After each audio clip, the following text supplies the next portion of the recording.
అనేనా? ఇంతకంటే open and shut case ఉంటుందా? ఆలోచించాలని చెప్పి నేను కోరుతా ఉన్నా. తప్పకుండా ఈ విషయంలో నిగ్గు తేల్చాల్సిందిగా మళ్ళొకసారి కేంద్ర ప్రభుత్వాన్ని డిమాండ్ చేస్తా ఉన్నా. Thank you.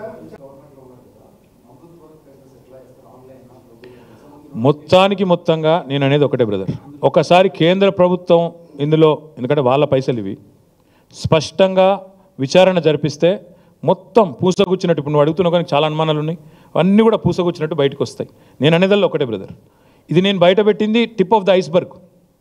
1137 కోట్లది మాత్రమే దొరికింది బయటికి. ఇంకా మిగిలింది 7700 కోట్ల సినిమా ఉంది.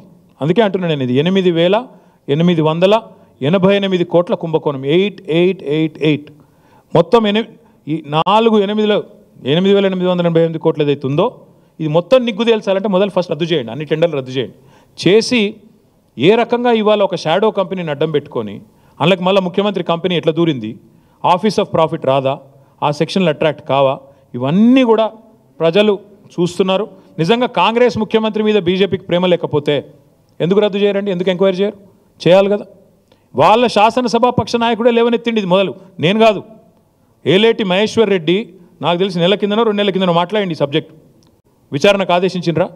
మళ్ళీ ఆయన ఎందుకో మూగవేయండు. నేను అందుకే అడుగుతున్నా ఈరోజు, ఆధారం లేకుండా నిన్నటిదాకా మా దగ్గర మాట్లాడదామంటే మేమెందుకు మాట్లాడుతున్నాం ఇప్పుడు అని అడుగుతారు ఎవడో ఒకడు. ఎందుకంటే ఈ ఐహెచ్పి అనే కంపెనీ ఎన్ఎస్సికి బిఎస్సికి ఉత్తరం ఏదైతే రాసిందో దొరికినాకనే మాట్లాడాలి, ఆధారం లేకుండా మాట్లాడద్దు. ఆధారం లేకుండా మాట్లాడడం సహేతుకం కాదు అని చెప్పి ఇన్ని రోజులు ఆగినాం. ఇప్పుడే నేను మీకు ఇచ్చాను, మీకు మొత్తం నేను పొద్దున సోషల్ మీడియాలో కూడా పెట్టినా ఏంటిది అసలు ఈ ఐహెచ్పిది అనేది అంతా మీరు చూసుకోవచ్చు. స్పష్టంగా ఉంది. షోదా ఎవరిది? సూదిని సృజన్ రెడ్డిది. నేరుగా ముఖ్యమంత్రి గారి బామ్మర్దికి ముఖ్యమంత్రి గారి డిపార్ట్మెంట్లో వర్క్ ఇచ్చినాక, అది కూడా 2 కోట్ల కంపెనీ, 2 కోట్ల లాభం ఉన్న కంపెనీకి 1000 కోట్ల వర్క్ చేస్తుందట. ఇంతకంటే ఓపెన్ లూట్ ఉంటుందా? ఇది ఇంకొకటి దొరికింది, ఇంకా దొరకని చానున్నాయి.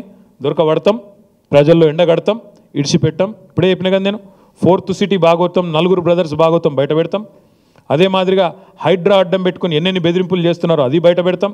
హైదరాబాద్లో రియల్ ఎస్టేట్ డమాల్ అనడానికి కారణం ఎవరో అది కూడా బయట పెడతాం. ఒకటి కాదు, ఏది వదిలిపెట్టాం. ఎన్నింటికి మించి కొడంగల్ లిఫ్ట్ ఇరిగేషన్లో మంత్రి గారు ముఖ్యమంత్రి గారు కలిసి కూడా బలుక్కొని ఎట్లా బ్రహ్మాండంగా దొంగలు ఊర్లు పంచుకున్నట్టు